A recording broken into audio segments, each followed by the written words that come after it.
कणकवली शहरात सध्या गॅसची तीव्र टंचाई निर्माण झाली असून याचा मोठा फटका स्थानिक हॉटेल व्यावसायिकांना बसत आहे।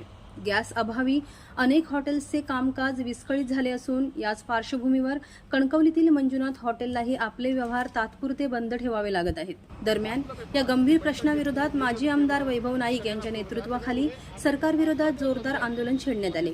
या आंदोलनात शिवसेना उद्धव बाळासाहेब ठाकरे पक्षाच्या महिला जिल्हाध्यक्ष नीलम पालव, महिला तालुका प्रमुख वैदेही गुडेकर, माधवी दळवी, विलास गुडेकर, गुरु पेडणेकर, प्रमोद सावंत यांच्यासह अनेक पदाधिकारी आणि शिवसैनिक मोठ्या संख्येने सहभागी झाले होते। आंदोलनकर्त्यांनी सरकारच्या निष्क्रिय कारभाराचा निषेध करत तात्काळ गॅस पुरवठा सुरळीत करण्याची मागणी केली आहे। म्हणजे आखाती युद्धामुळे राज्यामध्ये गॅस टंचाई सुरू आहे आणि या गॅस टंचाईच्या विरोधात विरोधक बोलले म्हणून फक्त विरोधकांनाच टंचाई होते आणि सगळीकडे गॅस सुरळीत आहे असं वारंवार भारतीय जनता पार्टी आणि शिंदे सेनेचे सत्तारूढ लोक सांगत आहेत। सिंधुदुर्ग जिल्ह्यामध्ये सुद्धा ज्या दिवशी गॅस टंचाई झाली त्या दिवशी लोकांनी सांगितल्यामुळे आम्ही त्या दिवशी आंदोलन केलं, तर आमच्या आंदोलनावर टीका करण्यात आली की गॅस उपलब्ध आहेत म्हणून। माननीय जिल्हाधिकाऱ्यांनी सुद्धा वारंवार सांगतायत, पुरवठाधिकारी सांगतायत वारंवार की गॅस उपलब्ध आहेत। आणि कालच मी सिंधुदुर्ग जिल्ह्याच्या पालकमंत्र्यांचं एक निवेदन ऐकलं की कमर्शियल जे सिलेंडर आहेत त्यांना कसं पुरवठा करता येईल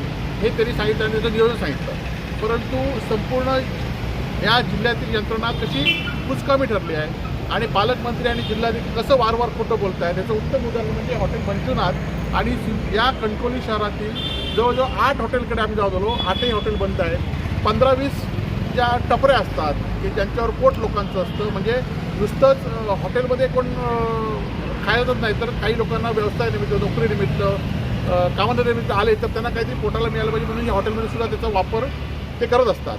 अशी सगळी हॉटेल ह्या सिंधुदुर्ग जिल्ह्यातील जवळजवळ 100-150 हॉटेल बंद आहेत, परंतु या संदर्भात कोणच आवाज उठवत नाही।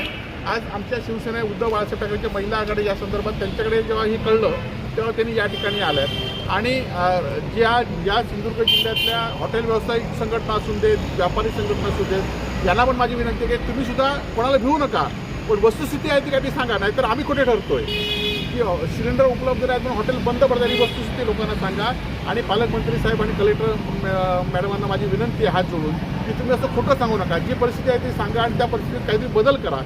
आज या जिल्ह्यातील हॉटेल व्यावसायिक पूर्णपणे बंद झालेले आहेत, त्याचबरोबर जे छोटे छोटे गॅस बिल्डिंग असू देत, उद्योगधंदे असून हे सुद्धा गॅसमुळे बंद आहेत गॅस अभावी आणि हळूहळू आता लोकांकडे सिलेंडरची सुद्धा कमतरता येईल। त्यामुळे ह्या कमर्शियल सिलेंडरमध्ये तुमचा सगळा नियोजन फेल ठरलेला आहे आणि घरगुती सिलेंडरसाठी तुम्ही आतापासून नियोजन करा, नाही तर 15 दिवसात लोकांना घरगुती सिलेंडरसुद्धा मिळणार नाहीत। पेट्रोल पंपावर डिझेल बरोबर रॉकेल मिळतं म्हणून घोषणा झाली, परंतु रॉकेल मिळतं आहे काय? रॉकेल मिळत नाही आहे आणि त्यामुळे पर्यायी व्यवस्था शासन न करताना वेगवेगळ्या मात्र लोकांवर आज हॉटेल व्यावसायिक टॅक्स दिले जात आहे, GST देत आहेत आणि हे सगळ्या बंद आहेत। त्यामुळे आम्ही सरकारचा आणि सिंधुदुर्ग जिल्हा प्रशासनाचा निषेध करतो आणि या पुढच्या काळामध्ये जर हे उपलब्ध झाले नाही तर आम्ही तीव्र असं आंदोलन करणार। वाचलं पेपरात की बैठक घेतली, नियोजन केलं, सगळ्यांना सुरू होते। आता हे हॉटेल 5-6 दिवस बंद आहे, अशीच जिल्ह्यातली सगळी हॉटेल जवळजवळ 100पेक्षा आणि पर्यटन जिल्हा म्हणून आपण सांगतो आणि हॉटेल बंद आहेत आणि तिचं नियोजन नाही आणि त्यामुळे हे नियोजन पूर्णपणे फेल झालेलं आहे आणि त्यामुळे यांचं सगळं एवढं पडलेलं आहे। Viraj Gosavi, Maharashtra live news, Sindhudurg.